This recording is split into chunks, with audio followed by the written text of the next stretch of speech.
What's up, guys? We're back once again, and we. I'm gonna say this. I was really back and forth if I was gonna watch this film, and we are going to talk about *Malignant* today. Now, one of the most amazing things that really is interesting to me is, for James Gunn, uh, or not James Gunn, James Wan. I don't know why I said James Gunn. James Wan. He brings something to the just to movies alone, man. And I don't know exactly how to describe it other than really heart intense like moments in a film. And again, if you're a fan of The Conjuring, or if you're a fan of the Insidious films, then you are definitely probably gonna like this film. Now, overall, if you guys do not want to be spoiled, then I do highly recommend you click off the video and then go watch the film. Or if you have seen the film, then let me know what your thoughts were about it down in the comments down below. But this is going to be not only my review, but my thoughts about it as well. Now, in the entirety of this film, we had it takes place around the character Madison, who is played by, and if I can look up, Annabelle Wallis. Now, again, she is been in several other films. She's been in The Mommy. She's been in Peaky Blinders. She's been in Annabelle. So there's been quite a few films that she's been in. Now, again, we have a few other ones in this film. Now, the entirety of the film is solely around her, where it starts off where we find out she's in an abusive marriage and she's pregnant, and then her husband gets attacked, and then they think it's her, and then her sister comes along, tries to help her, and she thinks that something's going on with her, and she doesn't necessarily understand what is going on. And what's really interesting is that you think in the entirety of the film, what's going on?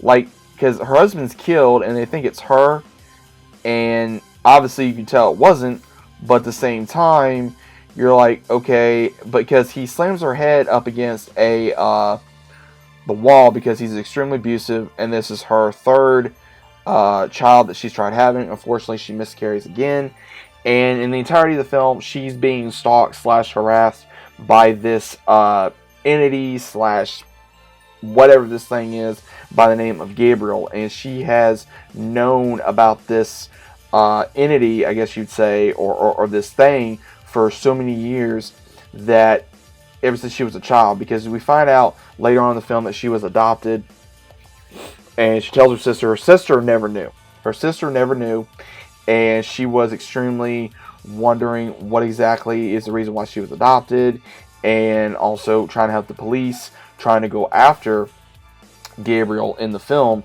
because he keeps going after doctors and other individuals that are somehow contained to Madison's life. And then when this happens, we see where she is in this loop where she can only remember to a certain degree of her past. She doesn't remember everything. She only remembers something, I would say, I think she said about 7 to 8 years old.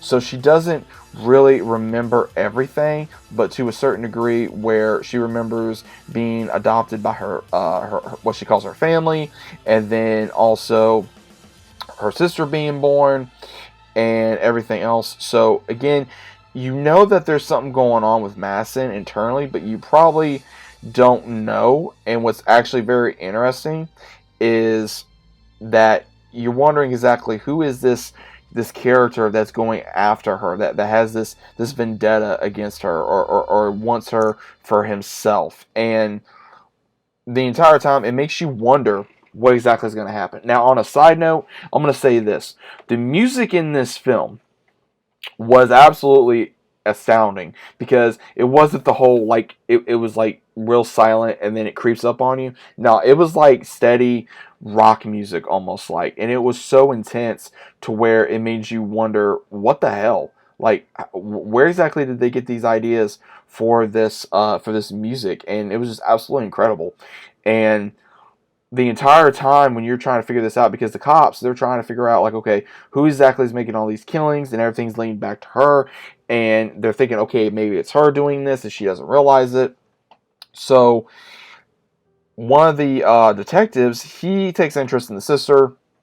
The other one, she's kind of a smartass, and then she's wanting to go after Madison, and when she does, she actually makes a comment to where, okay, well, you were nuts, and then they fixed you, and then maybe you're going back. So it makes me really interested on what exactly what the plan was for this film, to where they kind of had like almost like a buddy cop routine. And this is normal for cops in a horror movie, is they're gonna go strictly on facts rather than something that is not real. And again, that does happen in a lot of films.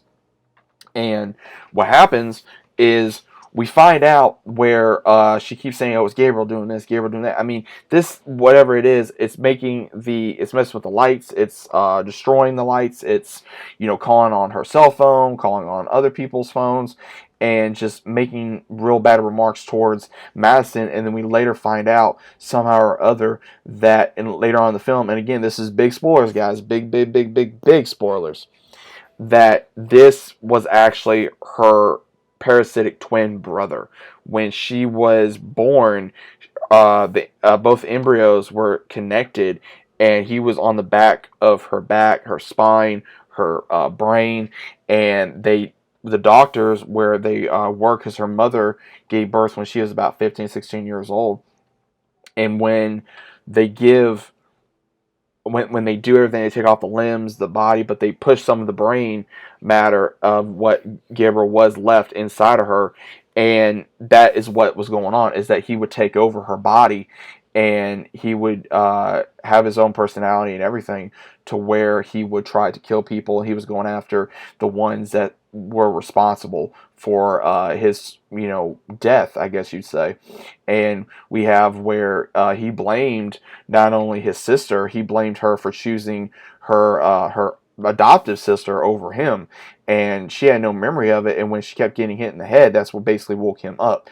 And in the movie, there's this one scene where she gets completely taken over, and it seemed kind of interesting how again, he kind of seemed like a supernatural being, but again, she's only human.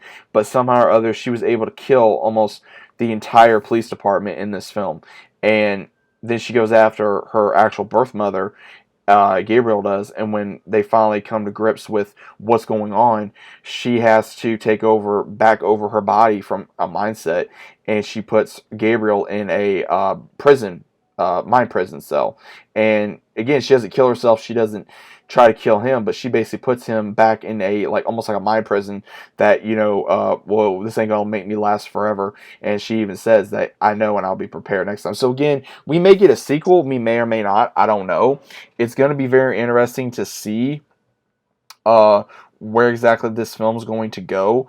And what they did, which is absolutely incredible, was, the fact being where you can have a parasitic attachment from a twin, and where she did not know this, she didn't remember this, and this is what really controlled her. And somehow or other, like, they both had supernatural I would say supernatural, like, kind of powers in a way, and it's really interesting. So again, I don't know exactly how they were, what the intent was. I don't know, guys. It was really weird to see where exactly what they were trying to do. And when I say that, it's to the point of, it made me wonder what exactly the whole goal was. Was she trying to be supernatural, or was it a paranormal thing? Was it like a split personality mindset, which in a way it was. So again, this movie was really intense. Did I enjoy it? Yes, I did. Was it intense? Yes, it was. Would I recommend this? Yes, I would. If you guys want a intense thriller, if you guys want a real intense film to really not really, well, sink your teeth into, so to speak, then I definitely recommend this film. I definitely recommend giving it a chance. It is worth it. Again, if you're a fan of James Wan's movies, if you're a fan of anything that he does, then I highly recommend this film. And again, 1 out of 10, I give it a 9 because, again, the only reason why I don't give it a 10 is because of some of the things where, again, I was confused, and some of it, he does give you answers, and then at the other times, it makes you wonder exactly how was Gabriel's, messing with the phones, the lights, and doing this and doing that and everything. So it really made you wonder what exactly was going on other than what they were showing you. So let me know what you guys think about it down in the comments down below. If you guys are new to the channel, about subscribing, leave a big fat like on the video if you guys enjoy. Click notifications so you guys are notified every time I upload. And of course, I'll be seeing you guys on the next one.